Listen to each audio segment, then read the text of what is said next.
Não tenhas medo, Deus contigo está. Confia nele, ele tudo fará. Não tenhas medo, Deus contigo está. Confia nele, ele tudo fará. O Senhor esteja convosco. Ele está no meio de nós. Proclamação do Evangelho de Jesus Cristo segundo Lucas. Glória a vós, Senhor.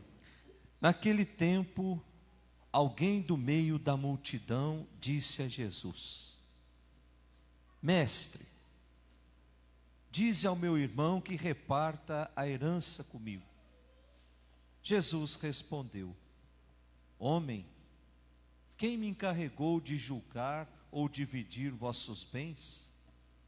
E disse-lhes: Atenção, tomai cuidado contra todo tipo de ganância, porque mesmo que alguém tenha muitas coisas, a vida de um homem não consiste na abundância de bens. E contou-lhes uma parábola. A terra de um homem rico deu uma grande colheita. Ele pensava consigo mesmo: que vou fazer? Não tenho onde guardar minha colheita. Então resolveu: já sei o que fazer. Vou derrubar meus celeiros e construir maiores.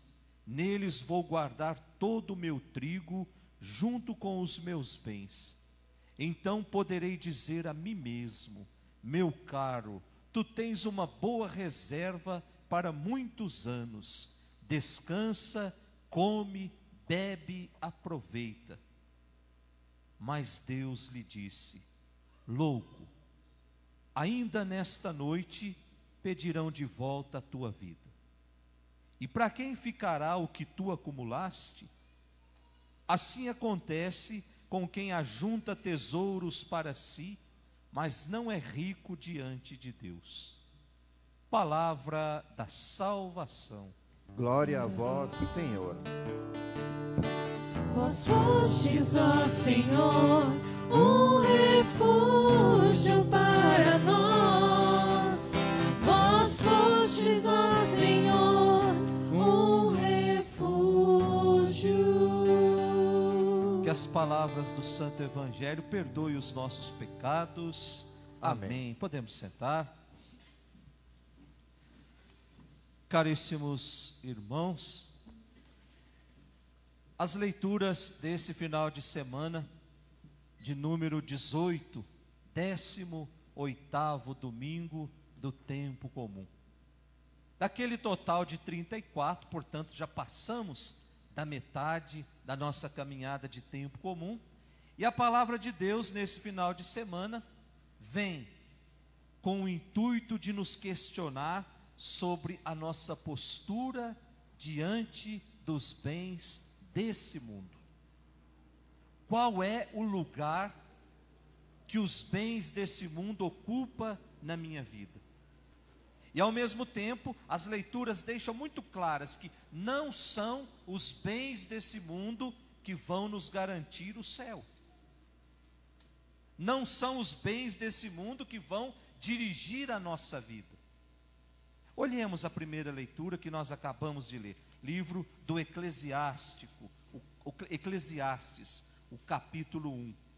O livro do Eclesiastes foi escrito mais ou menos 300 anos antes de Cristo. Portanto, não é um livro tão velho. E o versículo 1 do livro do Eclesiastes, que não está aqui, diz que ele foi escrito pelo rei Davi, 300 anos antes de Cristo. Mas não importa quem escreveu. O que nós vamos analisar é a mensagem que o livro do Eclesiastes traz para nós hoje. O conteúdo para a nossa caminhada, que nós vamos ter a oportunidade de ver só nesse domingo. Depois, o resto do ano, nós não vamos ter mais contato com esse livro, pelo menos a liturgia não vai propor. E o que tem de mais importante nesse livro, o principal tema desse livro é a vaidade das coisas humanas. De um povo que vivia explorado, de um povo que não alimentava mais no seu coração a esperança, de um povo que não tinha mais perspectiva de um futuro melhor, de um povo que vivia na ilusão. E aí começaram a se iludir que dias melhores poderiam chegar. Então o autor, ele começa a desmontar tudo aquilo que ele achava que era ideal para a felicidade do homem.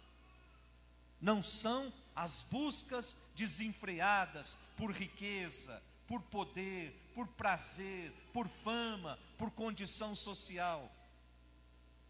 E aí ele pergunta no versículo 2: que proveito o homem tira de todo o seu trabalho?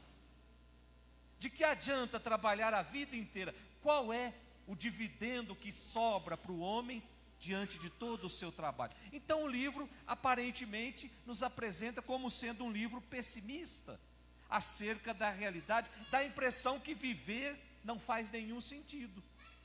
Se nós lemos o livro inteiro, nós vamos chegar a essa conclusão. Então, diante do livro do Eclesiástico, que sentido tem a nossa vida? E o livro ainda continua dizendo que o homem jamais alcançará, jamais encontrará a felicidade, a sabedoria verdadeira. Que nós estamos condenados a repetir os mesmos fracassos. Que o esforço do homem nessa vida é um esforço inútil, não serve para nada. E aí ele conclui o livro dizendo que é impossível para o homem conhecer a Deus. A morte está sempre rondando o homem.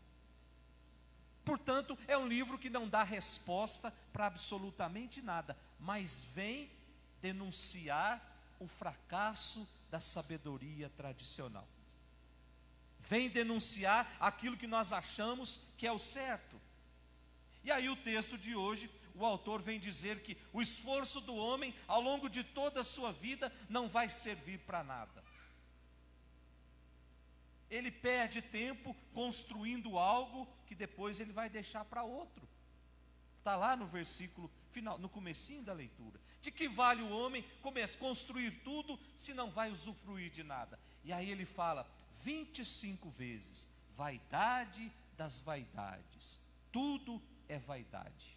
Ou seja, ele está dizendo que vaidade aqui é sinônimo de orgulho, é sinônimo de soberba. Ah, gente, uma pessoa vaidosa, ela também se transforma numa pessoa gananciosa. Aí a primeira leitura de hoje vem bem de encontro a isso. E o livro ele não conclui, mas nós, iluminados pela fé, nós podemos concluir que só em Deus e com Deus nós seremos capazes de encontrar a felicidade. Não adianta achar que ser feliz é ter posses. Não adianta achar que ser feliz é ter milhares de curtidas nas redes sociais. Nas entrelinhas dessa primeira leitura, nós chegamos à conclusão: felicidade verdadeira, só Deus pode nos garantir. O mundo nos garante uma felicidade falsa, uma felicidade que tem data de validade, uma felicidade que eu quero sempre mais. É igual o jovem que usa o entorpecente. Aquela porção não basta. Ele precisa de algo a mais e sempre precisa ir aumentando para chegar à felicidade que ele procura. Felicidade que muitas vezes ele não encontrou dentro de casa. Então o livro deixa muito claro que essa felicidade verdadeira, que lá num determinado momento da nossa vida, essa felicidade se transforma em alegria. Essa alegria verdadeira, ela vem de Deus. Ela não vem das coisas desse mundo, porque as coisas desse mundo, elas ficam nesse mundo quando nós fechamos os olhos para esse mundo. Agora, a alegria que vem de Deus, não. A alegria que vem de Deus, ela não é uma euforia que tem data de validade. A alegria que vem de Deus, num determinado momento da nossa caminhada, ela vira júbilo. que é muito mais do que euforia, porque euforia, ela tem a data para terminar. A alegria de Deus, não. E aí a gente olha a nossa segunda leitura, a carta de São Paulo aos Colossenses. Já tem 4 domingos que nós estamos lendo, cada domingo um trechinho da carta aos Colossenses, que nos apresenta as condições para que o cristão possa viver bem a sua fé. Ao longo de toda a carta aos Colossenses, nós vamos encontrar Paulo dizendo assim, nós precisamos só de Cristo, nós não precisamos de mais nada. Não adianta achar que a minha fé, ela vai ser fortalecida, se na segunda-feira, depois de eu comungar no domingo, na segunda-feira eu for lá no centro espírita para receber um passe. Depois na terça-feira eu for abrir lá os horóscopos para procurar um caminho para ser feliz. São Paulo deixa claro, quando nós tomamos posse de Cristo, Ele enche toda a nossa vida. Aí a gente não precisa correr atrás de mais nada. Agora, enquanto nós não tomamos posse de Cristo, nós precisamos correr atrás de Cristo. E aí ele vem dizer que pelo batismo, essa vida de Cristo passa a correr nas nossas veias. Pelo batismo, nós morremos para o pecado e nascemos para essa vida nova. No entanto, essa vida nova tem as suas exigências. É preciso, aí diz a segunda leitura, fazer morrer em nós a imoralidade, a impureza, os maus desejos. Enquanto isso, tudo que enche a vida do homem não faz muito sentido. Enquanto eu não deixar morrer tudo isso, eu não vou experimentar Deus na minha vida. E aí ele diz, é preciso buscar as coisas do alto. O que São Paulo está querendo dizer? No céu não tem imoralidade, no céu não tem impureza, não tem maus desejos, não tem corrupção, não tem fofoca. Enquanto eu não buscar aquilo que de fato é do alto, eu vou continuar almejando aquilo que é da terra. E aí quando eu tomo posse, agora eu quero somente as coisas do alto. Quando tudo isso acontecer, diz São Paulo, quando deixarmos de lado a imoralidade, a impureza, os maus desejos, quando deixarmos de lado a fofoca, os sites pornográficos da madrugada, quando eu deixar de lado tudo isso, aí Cristo será tudo em todos. Olha que bonito que São Paulo termina. Cristo vai ser tudo em nós. Nós não vamos ter Cristo somente pela metade, nós vamos ter Cristo por inteiro. E aí a gente olha rapidamente, que a operação já está doendo. A gente olha rapidamente o evangelho de hoje, o evangelho de São Lucas, capítulo 12. Nós temos uma advertência que Jesus faz aos discípulos, lá no versículo 15: tomai cuidado com todo tipo de ganância. E aí Jesus conta essa história desse homem, que olhando a grosso modo, nós vamos ver nesse homem um homem previdente. Nós vamos encontrar nesse homem um homem responsável, um homem trabalhador, um homem exemplar, mas que de forma egoísta, que de forma obsessiva, vive somente para si. Meus irmãos, esse homem do evangelho de hoje representa todas aquelas pessoas que fazem da sua vida uma busca desenfreada pelas coisas materiais, que gastam a sua vida inteira, esquecem da família, esquecem dos filhos, esquecem de Deus, porque precisa correr atrás dos bens materiais. Esquece que o sentido fundamental da existência não está nas coisas materiais, mas está em Deus. Ô gente, vamos entender uma coisa. O que Jesus está propondo nesse evangelho de hoje, não é que nós não nos preocupemos com o futuro.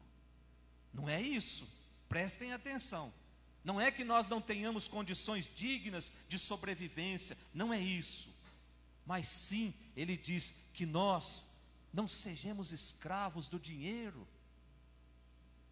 que a procura, a busca pelos bens materiais não ocupe o lugar que é dele no nosso coração. Nós precisamos dos bens materiais, sem dúvida, mas nós precisamos muito mais de Deus, porque sem Deus a gente não chega muito longe.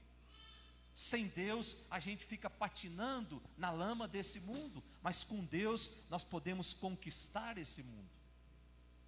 É melhor conquistar esse mundo com Deus do que conquistar alguma coisa sem Deus e depois essa coisa se perder. Por isso a insistência de Jesus em contar essa história. Louco, ainda hoje vão pedir conta da sua vida. E aí eu termino aqui recordando uma história de uma senhora que tinha lá na minha cidade, lá em Minas Gerais, que a alegria nossa quando a gente voltava do colégio, é passar na porta da casa da dona Candinha, só para ela mostrar para nós o colchão cheio de dinheiro que ela guardava. E ela ela fazia questão de levar as crianças todas lá no quarto, levantar, a gente ficava encantado. Eu não lembro se era réis, se era cruzeiro, eu não lembro. Eu lembro que tinha muito dinheiro debaixo do colchão dela. E aí um dia, um domingo cedo, a luz da casa da dona Candinha acesa, e a dona Candinha não estava lá na porta para mostrar o dinheiro para as crianças. E aí todo mundo ficou preocupado. Será que roubaram a dona Candinha? Será que levaram o colchão dela embora e mataram? E aí entraram na casa da dona Candinha e percebeu que ela estava morta em cima do colchão. Morreu em cima do dinheiro que ela tinha. E aí foram fazer a necrópsia no corpo para saber do que a mulher tinha morrido. E aí, para surpresa da cidade inteira, ela havia morrido de desnutrição. Guardou todo o dinheiro e não comprou aquilo que era preciso para ela sobreviver. Eu espero que dona Candinha esteja no céu já, porque faz muito tempo. Mas ela pegou uns 800 anos de purgatório. Então que a nossa vida não seja parecida com a vida da dona Candinha. Que seja de fato uma vida em que eu pense em colocar Deus no lugar que Ele precisa ocupar na minha vida. Ou seja, no centro. Louvado seja nosso Senhor Jesus Cristo.